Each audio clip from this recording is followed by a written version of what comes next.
여호수아 4장 1절부터 24절 말씀을 가지고 긍정 트라우마로 자신을 세우라 라는 제목으로 하나님 말씀 증거하겠습니다. 긍정 트라우마로 자신을 세우라. 세상에는 네 부류의 사람이 있습니다. 자신을 세우는 사람, 자신을 허무는 사람. 다시 말하면 자신을 세우는 사람은 자기 긍정을 하는 사람입니다. 자기 어떤 긍정 에너지를 주기 위해서 자기에게 좋은 말을 해주는 사람이죠.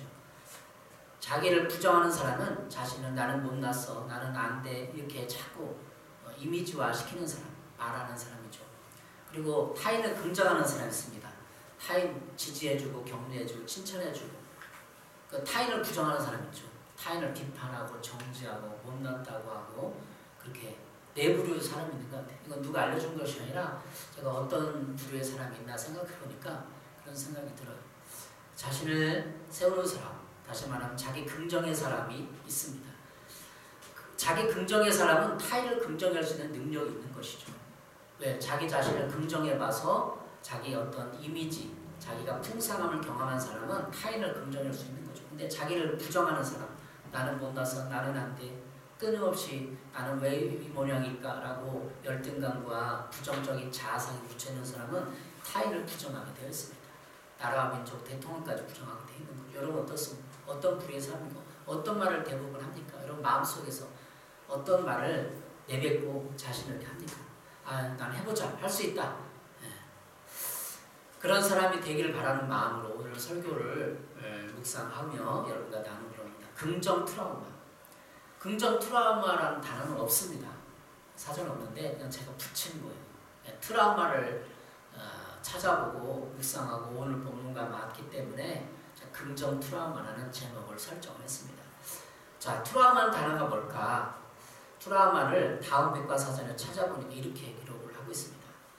외부에서 일어난 충격적인 사건으로 인해 발생한 심리적 외상, 이렇게 말하고 있어요.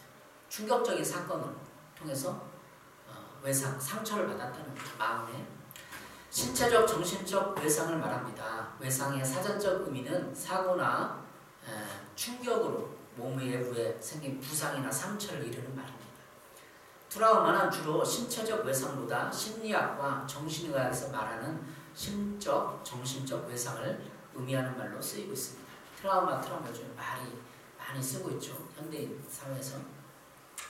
전쟁이나 저연체, 대형 사고와 같은 대규모 참사에서 타인으로 인한 당한 폭력이나 강간 등 신체적, 성적, 정서적 학대 모두 트라우마를 일으킬 수 있습니다. 정신의학에서는 일시적인 사건으로 인해 발생한 트라우마와 가정에서 상습적인 학대 그리고 장기간의 집단 괴롭힘, 반복적 충격으로 인한 트라우마를 구분하기도 합니다. 트라우마는 다 이렇게 총망라해서 쓰는 용어죠. 에드월 시사상식에서는 이렇게 기록을 하고 있습니다. 트라우마는 과거 경험했던 사고나 폭행, 질병 등 자신이나 타인의 신체와 정신적 큰 충격을 준 사건으로 인해 불안을 겪는 증상을 말합니다. 이렇게 기록을 하고 있어요. 그래서 그 모든 사건을 통해서 내가 불안하다 그러면 불안이 끊이질 않는다. 그러면 트라우마가 있는 것이죠. 이 상처라는 의미의 그리스어 트라우마에서 유래된 말로 본래 외상을 뜻하지만 심리학에서는 주로 정신적 외상을 일컫습니다. 그러니까 이 트라우마 단어가 원래 그리스어에서 나온 거죠. 그리고 트라우마는 트라우마를 설명한 이미지가 오랫동안 기억되어서 당시와 비슷한 상황이 됐을 때 불안감과 감정적 동요를 겪는 경우가 많이 있습니다. 그러니까 트라우마는 내가 어떤 과거의 어떤 사건을 통해서 기억되어서 비슷한 상황이 됐을 때 불안감과 감정적 동요를 일으킨다는 거죠. 그래서 사람이 온전하가 믿음도 온전하고 건강하고 한 사회 인격으로 건강하게 되기 위해서는 트라우마를 치료를 받아야 돼요. 이 트라우마가 감정적 동요를 일으키기 때문에 감정적 동요는 내 생각을 지배하고 내 생활 습관을 지배해서 내 인생을 끌고 가는 가장 큰 요인이 되는 거죠. 무의식 속에서. 그래서 긍정 트라우마는 이런 단어가 없지만 제가 임의대로 생각을 했어요. 다른 말로 표현하면 실패는 성공의 어머니다 이런 말이 있습니다. 그러니까 실패로부터 배우라는 거죠. 트라우마도 배울 수 있어요. 자기를 반성하면서. 이러한 어떤 트라우마에 대한 성경적인 어떤 긍정 트라우마에 대한 이런 성경 말씀은 로마서 8장 28절입니다. 우리가 알거니와 하나님을 사랑하는 자 곧 그의 뜻대로 부르심을 자들에게는 모든 것이 합력하여 선을 이루느니라. 우리 예수 믿는 사람, 부르심 받은 사람에게는 모든 것이 합력하여 선을 이룬다. 모든 것 안에 트라우마도 포함되는 거죠. 이 모든 것은 부정적인 자기의 내면의 트라우마까지 하나님은 합력하여 선을 이루는 거예요. 모든 것은 부정적인 것, 죄, 트라우마까지 다 포함합니다. 내 인생의 모든 부정적인 요소들까지 다 포함해서 이 모든 것은 하나님을 결국엔 내가 하나님을 사랑하고 하나님 부르신 바대로 순종하면 합력하여 선을 이룬다. 어떻게 트라우마가 선입니까? 트라우마는 결코 선이 아니에요. 근데 하나님을 믿는 자, 하나님 따른 자는 선으로 만들어주는 거죠.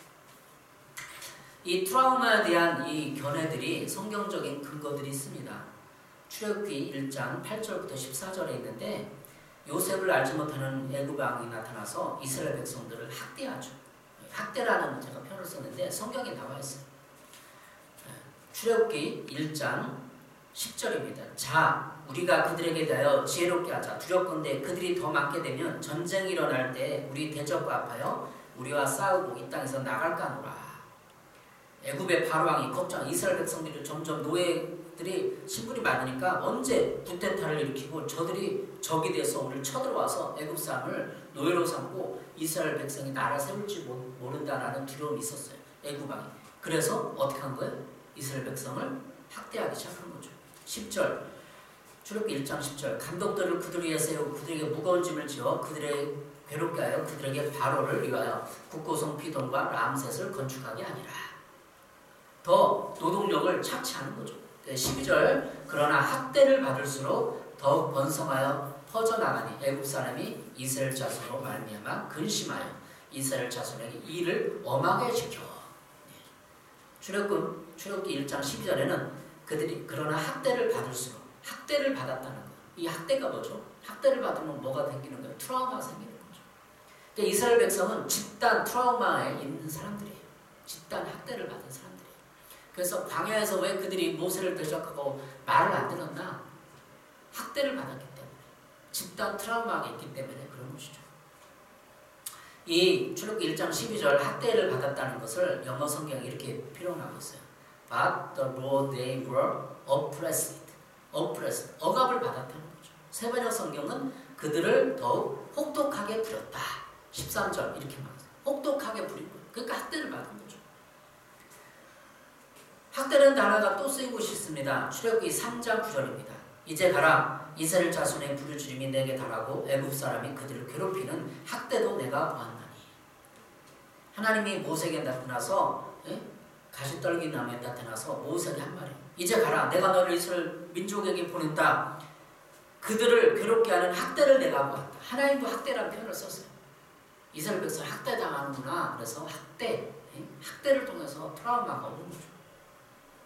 여러분 개인 내 성장기의 학대나 어렸을 때 이 학대 받은 것이 트라우마랑 정신적인 외상으로 남습니다. 이스라엘 백성이 왜 우리는 그냥 예수 믿으면 구약성 읽으면서 왜 이스라엘 백성들이 이렇게 모세를 대적하고 말을 들을게 안 들었어? 왜 40년 동안 안 들었어? 이해할 수 없잖아요. 근데 그들을 그렇게 이해하면 안 돼요. 그들은 학대받은 노예들이었어요. 그러니까 그 안에 모세를 학대로 인한 권위자에 대한 미움, 반감과 반항심, 불신을 가지고 있었어요. 그들에게는. 그러니까 이스라엘 민족이 출애굽에서 나왔는 강야에서 나왔는데 그들의 마음에는 그런 불신, 반항심, 반감이 있기 때문에 모세를 권위자로 인정하지만 자꾸 반항심이 올라오고 반감이 올라오는 거죠. 집단 트라우마에 있던 이스라엘 백성을 하나님은 모세를 통해 여호수아를 통해 치유하는 과정이 구약 성경의 대부분입니다. 치유 사건 모세와 여호수아 이스라엘 백성의 외상을 상처를 치유하는 외상을 치유하는 일들이 광야 40년 동안 또 여호수아가 광야를 정복하는 순간 그들의 자존심이 회복되고 노예 근성이 치유되는 그래서 외상이 치유되는 과정들이 있는 거예요. 모세를 대적했던 이스라엘 민족이 왜 그렇게 대적할 수밖에 없었나? 그냥 우리도 이해가 안 되잖아요. 근데 우리가 성경을 치유적인 관점으로 읽어보면 이해가 되는 거죠. 트라우마라는 단어를 현대인은 많이 쓰기 때문에 트라우마라는 단어로 이해하면 그들을 쉽게 이해할 수 있습니다. 여러분도 마찬가지, 개인도 마찬가지. 우리가 일제 35년의 지배를 받았습니다. 역사적 수많은 수탈과 억압을 받았습니다. 우리 민족에게 한이 있는데 그 한이라는 게 이스라엘 민족의 노예 민족의 한으로 있었던 거예요. 그 한을 풀어준 것이 여호수아, 모세, 지도자 또 하나님이었던 거죠. 그러면 건강한 인격과 삶을 위해서 훈련이 필요하게 된 것을 알게 됐는데 오늘 하나님은 여호수아를 통해서 긍정 트라우마로 자신을 세워가라는 이 명제, 이 제목을 잡고 어떻게 이 여호수아 본문에서 그들을 이 트라우마를 치유하는지 긍정 트라우마로 자신을 세워가는지 이스라엘 민족이 하나님 앞에 세워지는지 하나님 백성으로 세워지는지를 살펴보도록 하겠습니다. 서론적으로 이해가 되셨나요? 하나님이 이렇게 이스라엘 민족을 학대받은 그 상처를 치유하기 원한 그 광야 40년 여정에 나와 있는 거예요. 그냥 40년 아이고 말 안 들어서 40년 헛돌다 그냥 가나안 정복했다 그런 논리가 아니에요. 치유적으로 관점으로 보면 이스라엘 백성을 외상을 치유하는 과정으로 볼 수 있는 것이죠. 저도 심리학을 공부하고 상담을 공부했기 때문에 이런 과정이 보이는 거예요. 그냥 보이는 게 아니에요. 그냥 현대인들이 트라우마를 쓰지만 그것을 성경에서 적용해서 하나님을 치유적인 관점으로 성경을 보고 있느냐는 거죠. 여러분 그런 관점으로 여러분과 같이 찾아와 보도록 하겠습니다. 긍정 트라우마로 자신을 세우라. 첫 번째 어떻게 세워갈 수 있겠습니까? 첫 번째는 기념비를 통해 긍정 이미지를 바라보라는 것입니다. 기념비를 통해 긍정 이미지를 바라보라. 1절부터 7절까지 있습니다. 1절 2절 여호수아 4장 1절 2절입니다. 그 모든 백성이 요단을 건너가기를 마침에 여호와께서 여호수아에게 말씀하여 이르시되 백성의 각 지파에 한 사람씩 12사람을 택하고 12사람을 택했습니다. 대표자가 된 것이죠. 그들은 각 지파마다의 리더들 대표자였습니다. 그리고 그 공동체의 전체의 대표자 여호수아를 세운 거죠. 여호와께서 여호수아에게 말씀했습니다. 그리고 12지파에 한 사람씩 12사람을 택하라고 말씀하셨어요. 이것은 그들이 지금까지는 노예 근성으로서 노예 신분으로서 애굽의 지도자를 봤어요. 근데 이제 하나님의 백성으로 하나님의 지도자를 보게 되는 것입니다. 하나님의 지도자들, 하나님의 리더자들이 어떤 것인지 그들은 직접 체험하게 된 것이죠. 3절 5절에 보겠습니다. 그들에게 명령하여 이르기를 요단 가운데 제사장들이 발이 굳게 선 그곳에서 돌 12를 택하여 그것을 가져다가 오늘 밤 너희가 유숙할 그곳에 두게 하라 하시니라. 여호수아가 이스라엘 자손 중에서 각 지파에 한 사람씩 준비한 그 12사람을 불러 그들에게 이르되 요단 가운데로 들어가 너희 하나님 여호와 기 앞으로 가서 이스라엘 자손들의 지파 수대로 각기 돌 한 개씩 가져다가 어깨에 매라. 하나님 여호수아에게 12사람을 택해서 그들에게 명령을 내린 거죠. 제사장들의 발이 굳게. 지난주 설교 여호수아 3장에서는 그들을 준비시키고 요단강을 건너는 장면이 나왔어요. 이제 4장에서는 그 요단강 도하의 그 한가운데 있는 거죠. 그래서 제사장들이 발이 굳게 선 곳에서 12들을 택해서 가져다가 그 유숙할 곳에 두게 하라는 거죠. 요단강을 건너는 중에 제사장들이 강에 쓰고 그리고 여호수아가 제사장들과 함께 언약궤를 5절에 있죠. 하나님 여호와께 앞으로 가서 이스라엘 자손의 집바수대로 각기 돌 한 개씩 가져다가 어깨에 매라. 그러니까 어깨에 멜 수 있는 이 돌 한 20kg 되겠죠. 한 10kg, 20kg 될 수 있는 돌을 어깨에 메고 각 지파의 대표자들이 돌을 메고 그 요단강 한가운데 이제 물이 갈라진 상황이니까 거기다 두라는 거죠. 제사장들과 여호와의 궤 그리고 12돌을 통해서 이스라엘 백성들은 그 이미지들을 떠올리는 거예요. 제사장들이 언약궤를 메고 있고 12개의 돌을 세우는 이런 과정을 통해서 이스라엘 백성들은 그 이미지를 생각해 보는 것이죠. 아, 왜 제사장들이 저기에 서 있는가? 그래서 생각을 하게 되는 거죠. 6절, 7절입니다. 여호수아 4장 6절, 7절. 이것이 너희 중에 표징이 되리라. 후일에 너희 자손들이 물어 이르되 이 돌들을 무슨 뜻이냐 하거든 그들에게 이르기를 요단물이 여호와 언약궤 앞에서 끊어졌나니 곧 언약궤가 요단을 건널 때 요단물이 끊어졌으므로 그 돌들이 이스라엘 자손에게 영원히 기억이 되리라 하라 하니라. 돌들을 세웠어요. 이 여호와의 언약궤가 있는 곳에서 세운 거죠. 이 언약궤는 하나님의 말씀과 임재의 상징을 말합니다. 하나님의 인격을 수둔들고 있는 제사장을 통해서 보여주고 있는 것이죠. 6절에는 이것이 너희 중에 표징이 되리라. 이 표징을 세번역 성경에는 기념물이 될 것이다 이렇게 말하고 있습니다. 하나님 우리를 돌보시고 기적을 베푸셔서 일하신 기적을 나타내는 것이죠. 이스라엘 백성들에게는 그 당시에 노예에 있을 때 불만과 엉망이 있어서 하나님은 뭐하나 도대체 우리가 이렇게 학대받고 고통당하고 있는데 채찍질 당하고 노예 신분을 천하게 여김받는데 하나님 뭐하나 그런 생각과 복수심이 있었어요. 그런데 광야에 나와서 모세를 통해서 여호수아를 통해서 여호수아를 보는 거죠. 그러면서 언약궤가 하나님 임재의 상징이 있는 것을 보면서 돌봄을 받고 보호를 받는다는 것을 의미하는 거예요. 왜? 여호와 언약궤가 하나님 말씀을 상징하고 하나님 자신을 상징하기 때문에 하나님 지켜준다는 거예요. 그 여호와 언약궤가 나오면 물이 언제 쏟아질지 모르는 상황이에요. 급박한 상황이죠. 그리고 돌들도 기념물이 되라는 거죠. 기억하는 게 하는 거예요. 기념물은 하나님이 우리를 돌보시고 기적을 베푸셔서 일하신 기적을 이 기념을 통해서 보라는 거죠. 과거 우리가 또 우리도 일제시대 때 학대받은 기억이 있잖아요. 이스라엘 민족도 400년 동안 노예로서 학대당할 때 하나님은 무엇이었느냐 분노를 터뜨리면서 있었던 때는 있었어요. 그래서 이제 홍해를 가르고 나왔고 광야에서 기적을 맛봤어요. 이제 요단강을 건너서 이게 그냥 박수치면서 야 건넜다 환호성을 치고 즐거워하고 그냥 땡하고 들어가는 게 아니라 하나님은 교훈적인 메시지를 의미를 찾도록 이스라엘 민족이 하셨다는 거죠. 여호수아를 통해서 12돌을 세워서 강 한가운데 세우게 만들게 했다는 거죠. 그리고 여호수아가 친히 가서 그들을 돌을 세웠다는 거죠. 고대 사회에 이 비석을 세우는 것, 기념비를 세우는 것 흔히 있었던 것입니다. 우리 민족에도 광개토 대항비가 있는 것처럼 많은 고대 사회 사람들은 기념비를 세우고 그걸 기념했어요. 이스라엘 민족도 이 기념비적인 이 돌들을 통해서 기억하게 만듭니다. 8절 9절 보겠습니다. 여호수아 4장 8절 9절.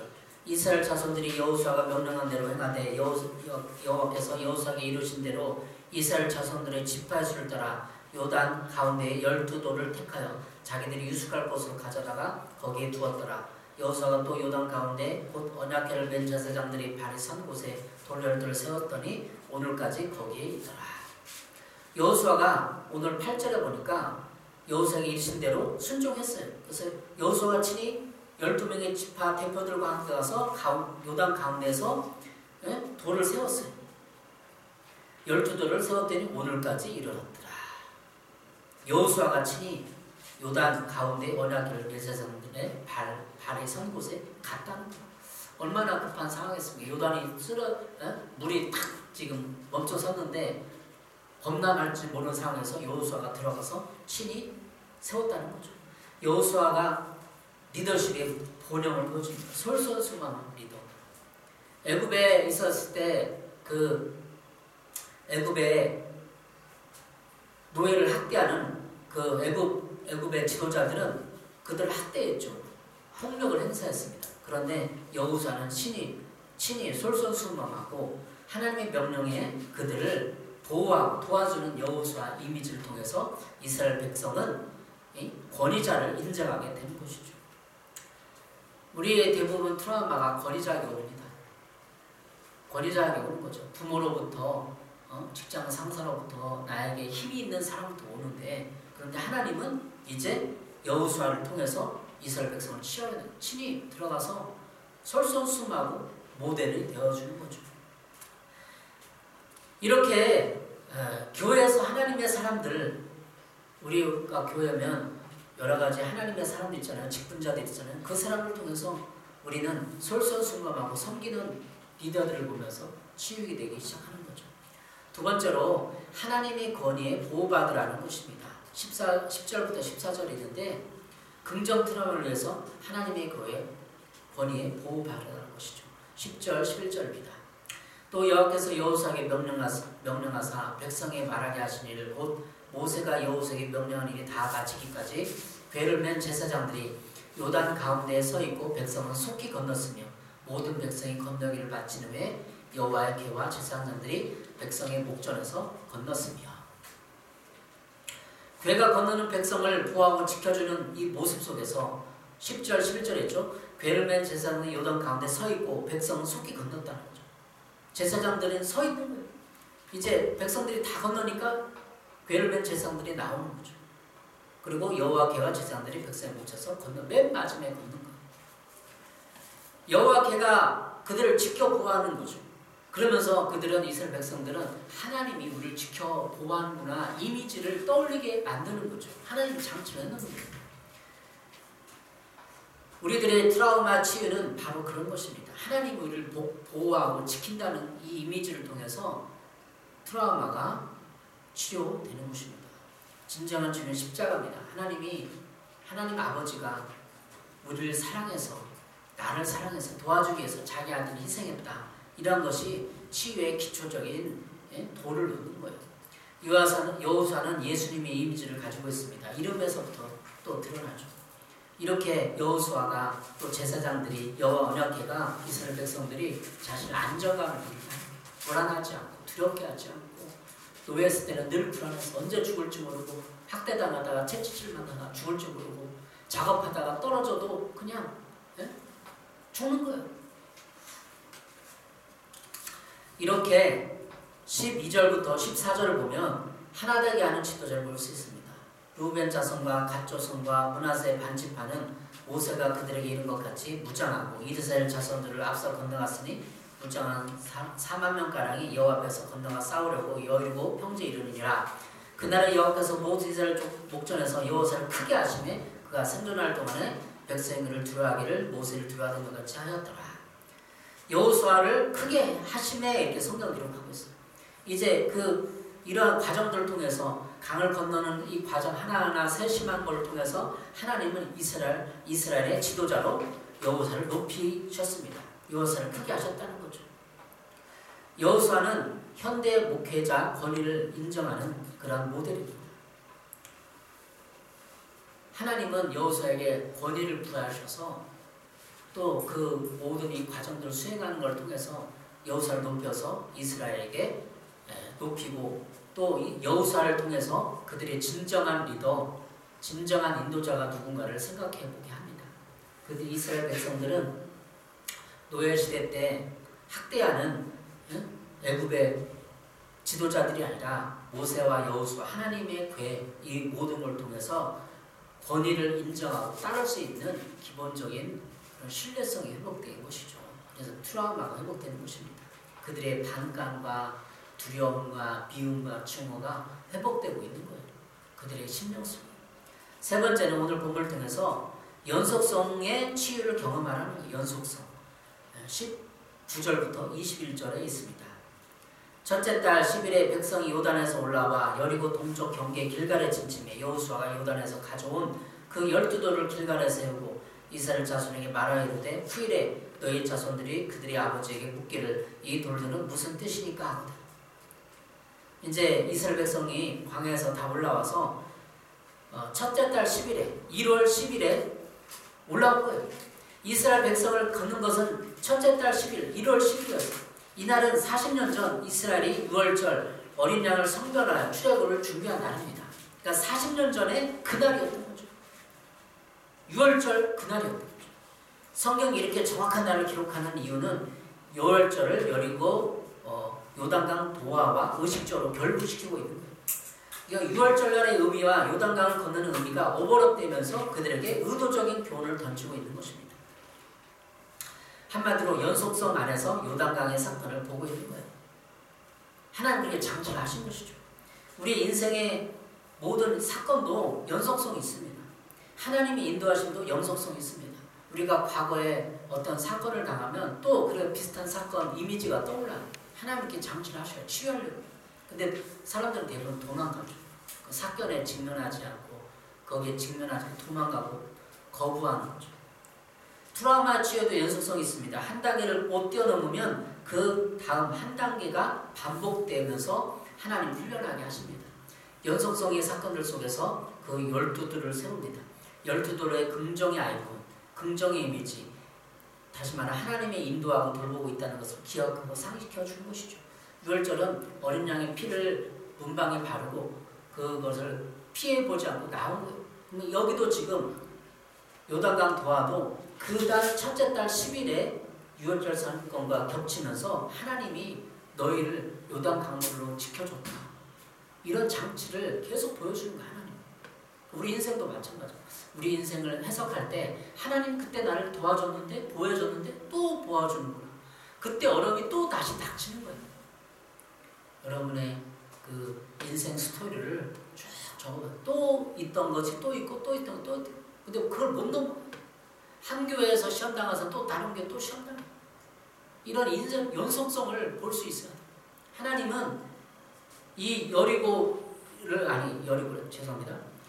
이 6월절 사건 첫째 달 10일에 아무런 맥락도 없어요. 근데 이스라엘 백성들 이미 알고 있어요. 그 날짜 의미를 6월절을 건넜다는 걸 알고 지금 또 건너는구나 하면서 하나님의 보호와 인도와 기적을 체험하는 것이죠.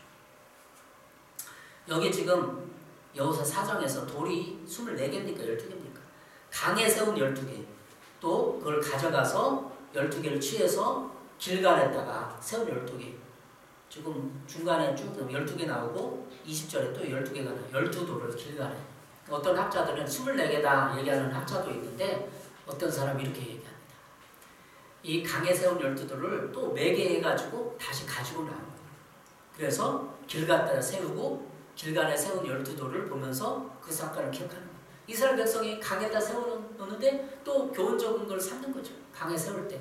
그리고 이스라엘 백성을 강에서 지켜보면서 거기에 그 사건을 보게 하는 거예요. 또 그걸 들고 나와서 길갈에다 세우고 조상 대대로 그걸 보면서 자기의 자손들이 보면서 그걸 물을 때 응답을 해주라는 거예요. 대답을 해주라는 거죠. 하나님은 그냥 사건 하나마다 그냥 지나치는 게 없어요. 꼭 의미를 보여주고 깨닫게 하고 교훈을 주고. 우리 인생 스토리도 교훈도 마찬가지예요. 교회도 마찬가지예요. 작년에 있었던 일이 또 반복될 수 있어요. 왜? 그걸 넘어가기 위해서. 왜 당신은 그 사랑을 못 넘어가느냐? 증오를 못 넘어가느냐? 미움을 못 넘어가느냐? 왜 마음은 넘지 않느냐? 계속 하나님이 사건을 계속 붙여요. 이게 연속성이라는 거죠. 인생을 연속성에서 가야 돼. 이스라엘 백성도 하나님 연속성 상사로 가르치고 있는 거예요. 훈련시키고 있는 거죠.